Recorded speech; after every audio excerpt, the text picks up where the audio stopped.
ஒரு செல்லோட life span வந்து 90லேருந்து 120 நாள்.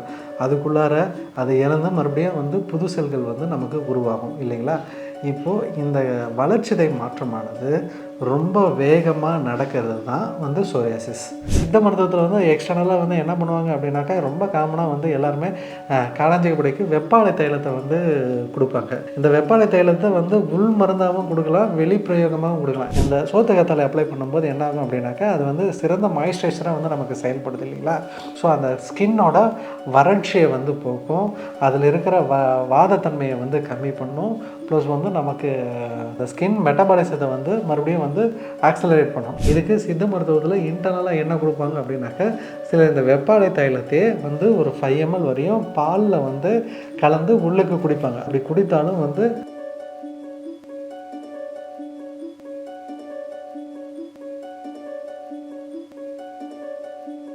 ஹெல்த் கேஃபே நேயர்களுக்கு வணக்கம். நான் டாக்டர் சிஎம் சதீஷ்குமார், சித்த மருத்துவர். இன்றைக்கி நம்ம என்ன டாபிக் பார்க்க போகிறோம் அப்படின்னாக்க, ஸ்கின் ப்ராப்ளத்தில் வந்து நிறைய பேருக்கு வந்து ரொம்ப நாளாக கஷ்டப்படுறது எது அப்படின்னாக்க சோரியாசிஸ். அதாவது வந்து தமிழில் என்ன சொல்லுவாங்க அப்படின்னாக்க காளாஞ்சகப்படை. இந்த காளாஞ்சகப்படைக்கு சித்த மருத்துவத்தில் என்ன ட்ரீட்மெண்ட் கொடுப்பாங்க அப்படின்றத தான் நம்ம இன்றைக்குள்ள வீடியோவில் பார்க்க போகிறோம்.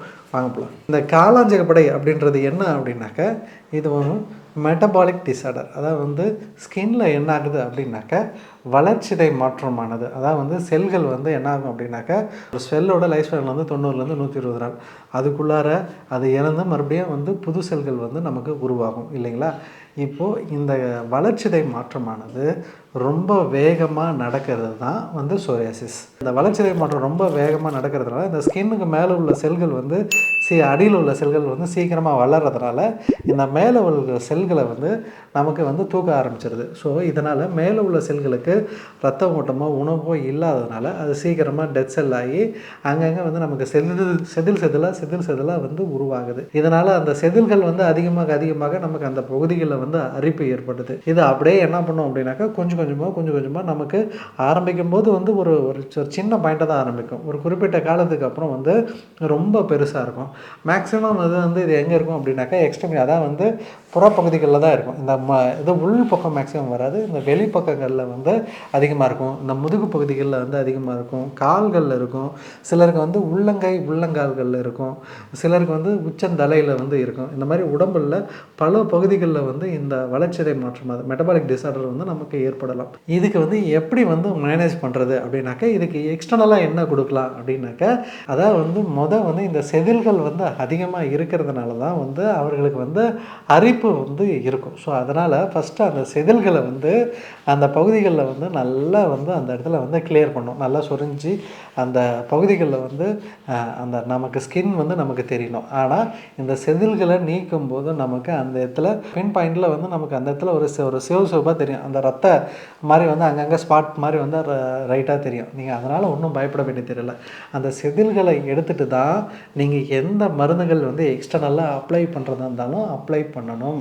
அப்போ தான் வந்து அந்த இடத்துல வந்து அப்சார்ப்ஷன் வந்து நல்லாயிருக்கும் அந்த பகுதிகளில். சித்த மருத்துவத்தில் வந்து எக்ஸ்டர்னலாக வந்து என்ன பண்ணுவாங்க அப்படின்னாக்கா, ரொம்ப காமனாக வந்து எல்லாருமே காளாஞ்சிகப்படைக்கு வெப்பாலை தைலத்தை வந்து கொடுப்பாங்க. இந்த வெப்பாலை தைலத்தை வந்து உள் மருந்தாகவும் கொடுக்கலாம், வெளிப்பிரயோகமாகவும் கொடுக்கலாம். இந்த வெப்பாலை தைலம் எப்படி வந்து செய்கிறது அப்படின்றது வந்து எல்லாருக்குமே தெரியும். ஒன்றும் இல்லை, இந்த தேங்காய் எண்ணெய் எடுத்து வெப்பாலை இலையை அந்த எண்ணெயில் போட்டு நல்லா வெயிலில் வச்சிடணும். ஒரு 4 நாள் 5 நாள் போகும்போது ஆட்டோமேட்டிக்காக அதில் இருக்க அந்த இலையில் இருக்கிற சத்துக்கள்லாம் இறங்கி அது ஒரு மாதிரி வந்து பிங்க் வயலட் கலரில் வந்து அது வந்து சேஞ்ச் ஆகும். அப்படி சேஞ்ச் ஆன பின்னாடி அந்த காந்த இலைகளை வந்து எடுத்து போட்டுடணும். மறுபடியும் வந்து அதே அளவு இலைகளை வந்து மறுபடியும் அந்த இடத்துல போட்டு வெயிலில் வைக்கணும். இலைகளை வந்து அப்புறப்படுத்திட்டு மீண்டும் சூரிய ஒளியில் வச்சு நம்ம வந்து அந்த சூரிய புடம் போடும்போது ஆட்டோமேட்டிக்காக அந்த சூரியனில் இருக்கிற அந்த புற ஊதா கதிர்கள் வந்து நமக்கு வந்து அந்த கதிர்கள் வந்து அந்த எண்ணெயில் வந்து நமக்கு இதாகும். இதனால் நமக்கு நல்லாவே தெரியும், நமக்கு ஸ்கின்ல வந்து நிறைய வந்து சன்லைட் வந்து நிறைய பெனிஃபிட்டை வந்து கொடுக்குது.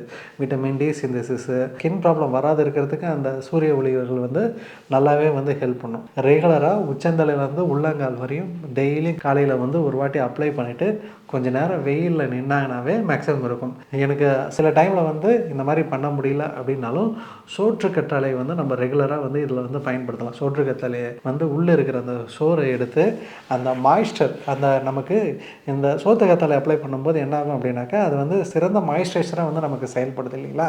ஸோ அந்த ஸ்கின்னோட வறட்சியை வந்து போக்கும், அதில் இருக்கிற வாதத்தன்மையை வந்து கம்மி பண்ணும்.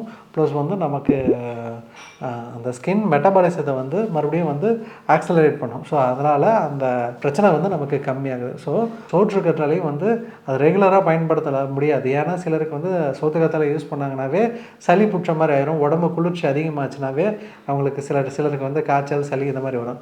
அந்த மாதிரி இருக்கிறவங்க வந்து வாரத்துக்கு 1 நாளோ 2 நாளோ அந்த மாதிரி வந்து பயன்படுத்தினாங்களாவே அந்த வறட்சி வந்து அவங்களுக்கு நல்லா கண்ட்ரோல் ஆகும். அந்த செதிலாக உருவாகிறது வந்து ரொம்ப கம்மியாயிடும். இதுக்கு சித்த மருத்துவத்தில் இன்டர்னலாக என்ன கொடுப்பாங்க அப்படின்னாக்கா சில இந்த வெப்பாடை தைலத்தையே வந்து ஒரு 5 ml வரையும் பாலில் வந்து கலந்து உள்ளுக்கு குடிப்பாங்க. அப்படி குடித்தாலும் வந்து அவங்களுக்கு அந்த காலாஞ்சகப்படைன்ற அந்த சோரியாசிஸ் வந்து நல்லாவே வந்து குறையும். இது கூட சித்த மருத்துவத்தில் சிவனார் வெம்பு சூரணம் அப்படின்றத மெயினாக வந்து பயன்படுத்துவாங்க. இந்த சிவனார் வெம்பு சூரணமானது அலர்ஜி, அரிப்பு ப்ளஸ் வந்து இந்த மாதிரி நிறைய ஸ்கின் ப்ராப்ளங்களுக்கு வந்து நாம் வந்து இது வந்து சூப்பராக வந்து கேட்கும். இன்னும் பரங்கிப்பட்டை சூரணம் இந்த மாதிரியான மருந்துகள் வந்து நிறைய இருக்குது. இந்த சிவனார் வெம்பு சூரணத்தையே அந்த ஒரு பானையில் வச்சு அதை அடியில் ஹோல் போட்டு அதுக்கு உள்ளே வந்து இந்த சூரணத்தை கொட்டி ஏர்டைட் கண்டெய்னர் மாதிரி சீல் பண்ணிவிட்டு அதை சுற்றி வந்து நெருப்பு போட்டு எரிக்கும்போது அந்த பானையிலேருந்து ஒரு தைலம் வந்து வெளியில் வரும். இந்த தைலம் வந்து சிவனார் வெம்பு குழி தைலம் அப்படின்றத சொல்லுவாங்க. இந்த தைலத்தை தினமும் வந்து 5லேருந்து 10 சொட்டு வரையும் வந்து ரெகுலராக வெற்றிலையில் வந்து தடவி அதை வந்து சாப்பிட்டாங்க அப்படின்னாக்க இந்த காலாஞ்சகப்படைக்கு வந்து சூப்பராக வந்து வேலை செய்யும், வேகமாக வந்து குறையும். இன்னும் நிறைய இந்த ஸ்கின் இந்த மெட்டபாலிக் ஆக்சலரேஷனை கண்ட்ரோல் பண்ணுறதுக்கு கரிசாலை கற்பம் மாதிரியான உள்ள மருந்துகளோ இல்லை ரத்த சுத்தி மாத்திரைகளோ நிறைய வந்து சித்த மருத்துவத்தில் இருக்குது. இதை ரெகுலராக உள் மருந்தாகவும் வெளி மருந்தாகவும் நாம் பயன்படுத்தும் போது இந்த காலாஞ்சகப்படை நல்லாவே வேகமாக கரையும். இந்த ப்ராசஸ் வந்து நம்ம கரெக்டாக நம்ம முடிச்சிட்டோம் அப்படின்னாக்கா இவங்களுக்கு திரும்ப வராது.